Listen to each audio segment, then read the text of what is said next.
റഷ്യയ്ക്ക് മുന്നറിയിപ്പുമായി American president Donald Trump റഷ്യയ്ക്കെതിരെ തന്ത്രപ്രധാന കേന്ദ്രങ്ങളിൽ മുങ്ങിക്കപ്പലുകൾ വിന്യസിക്കാനാണ് നിർദ്ദേശം നൽകിയത്.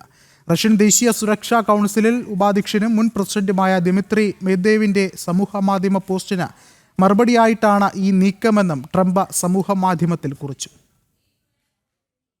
അന്ത്യശാസനങ്ങൾ ട്രംപ് മുന്നോട്ട് വയ്ക്കുമ്പോൾ റഷ്യ ഇറാനെപ്പോലെയോ ഇസ്രയേലിനെ പോലെയോ ഉള്ള രാജ്യമല്ലെന്നോർക്കണം. അത്തരം നിലപാടുകൾ യുക്രൈനുമായല്ല അമേരിക്കയുമായി തന്നെയുള്ള യുദ്ധത്തിലേക്ക് നയിച്ചേക്കുമെന്നും ദിമിത്രി മെദ്വേദേവ് സമൂഹമാധ്യമത്തിൽ കുറിച്ചിരുന്നു.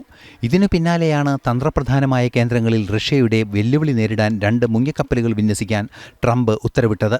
ദിമിത്രി മെദ്വേദേവിന്റെ വാക്കുകൾ അതീവ ഗൗരവത്തോടെ കാണുന്നില്ലെന്നും എന്നാൽ അപ്രതീക്ഷിത സാഹചര്യങ്ങൾ ഉണ്ടാകരുതെന്നുള്ള മുന്നൊരുക്കത്തിന്റെ ഭാഗമാണ് നടപടിയെന്നും ട്രംപ് സമൂഹമാധ്യമത്തിൽ കുറിച്ചു. യുക്രൈൻ റഷ്യ യുദ്ധം അവസാനിപ്പിക്കാൻ 10 ദിവസം സമയപരിധി നിശ്ചയിച്ച് അന്ത്യശാസനം ട്രംപ് പുറപ്പെടുവിച്ചിരുന്നു. ഇതിനു മറുപടിയായിരുന്നു ദിമിത്രി മെദ്വേദേവിന്റെ നിലപാട്. റഷ്യയുടെ ദേശീയ സുരക്ഷാ കൗൺസിൽ ഉപാധ്യക്ഷൻ കൂടിയാണ് മുൻ പ്രസിഡന്റ് കൂടിയായ ദിമിത്രി മെദ്വേദേവ്. ഇന്റർനാഷണൽ ഡെസ്ക്, ജനം.